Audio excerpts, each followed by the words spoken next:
In 3rd century, more than 1,700 years ago, the King Constantine, he established the Christian religion in Constantinople as an official religion, which was the mixtures of teachings of Prophet Jesus and paganism, Roman paganism.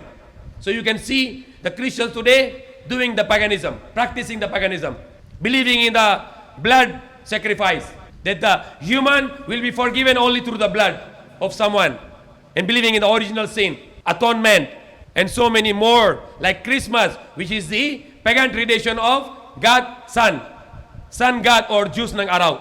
This is the pagan tradition, the December 25. And all those traditions practiced by the Christians were established in Constantinople. And the Prophet Muhammad said in 650 or 60 AD, after 300 to 400 years after, when Prophet Muhammad was sent as a messenger to the whole world, he told that the Constantinople will be going to be free by the Muslims, by the believers.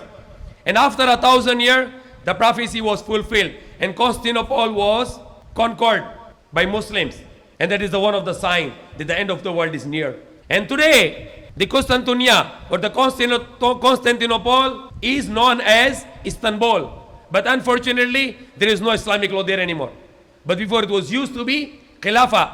It was used to be known as Khilafat Osmania, or in English, Ottoman Empire, which was ruling the world with the rule of Allah. And there was a Khilafah, where we are the representative to implement the law of Allah. But today there is no law of Allah there. But we hope when Isa will come, the Khilafah will establish again. The rule of Allah will establish again, not only there, but all around the world.